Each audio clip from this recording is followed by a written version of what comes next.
This is what your spectrophotometer looks like. Just to get an idea of the orientation, we're going to take a few seconds to look at this device more closely. On the top of the machine is the little door, and this is the sample compartment. Your cuvette will sit inside there with your sample while you're taking your readings, and just below that and to the left is the filter wheel. The filter wheel has 4 colors, and we'll need to set that to the correct color to match the wavelength we're working with. To the right of the color wheel is the low end percent transmittance knob.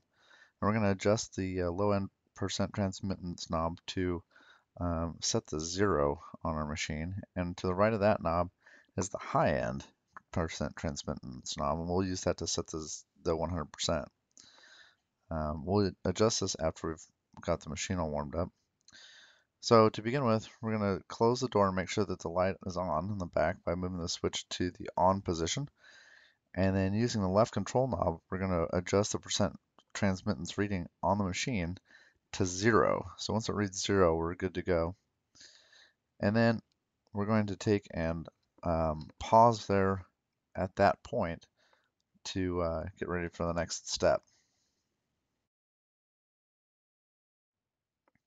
In this image, we have our cuvette set up, ready to go to set the 100% transmittance reading on the machine. So we're going to fill our cuvette up with a solvent. In this case, it's going to probably be water. That's what it is in most cases, but you want to check to make sure that your lab procedure says water, because it can be other solvents as well.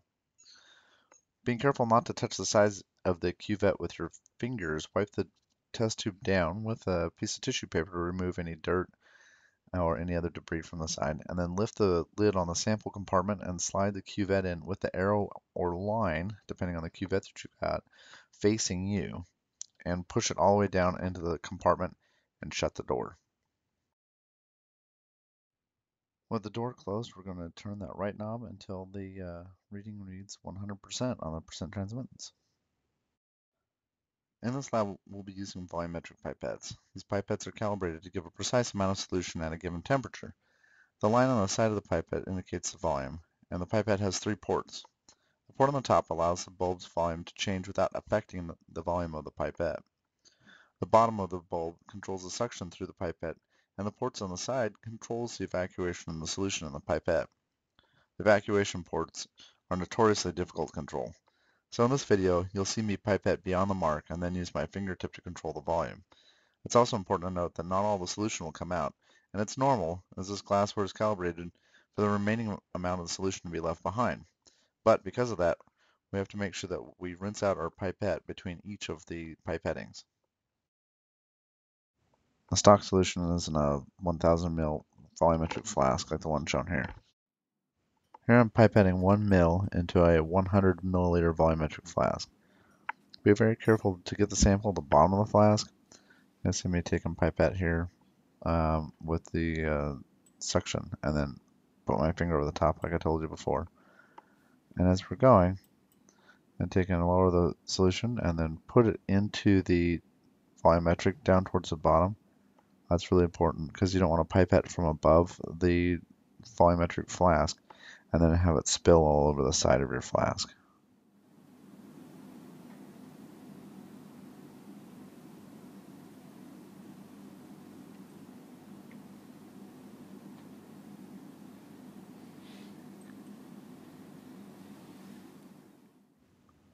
And at this point, I'm starting to dilute the solution out in the 100 milliliter flask. I've got a wash bottle here. I don't recommend you using a wash bottle just because you don't know what's in it. In this case, I'm doing this as a demo purpose, and it doesn't really matter what I make. But for you guys, I would suggest pouring out some distilled water into a beaker and pouring the beaker into the 100 mils flask. And then, as you get close, use a pipette to finish up so you have the meniscus at the top of that line. So you get 100 mils exactly. That's really important that you don't mess that up, because that'll mess up all of your data.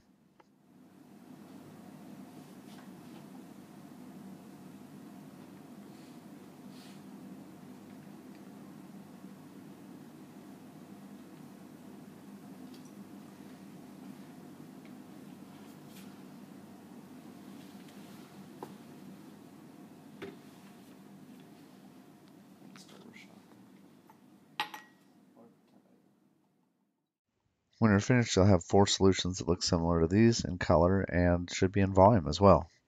The final steps of this procedure, you're going to do 2 parts really. The first part is going to be determining the maximum absorbance for this solution, and the second part is going to be then using that data to determine the concentration of an unknown solution. So for the first part, we're going to take and put the sample in, and we can just use the non-diluted sample for this.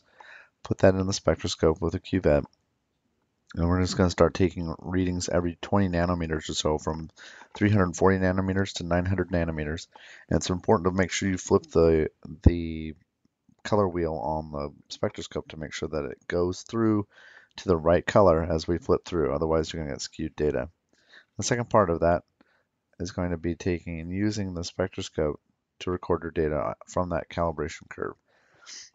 You want to make a calibration curve in your lab notebook, having data on the bottom and so forth.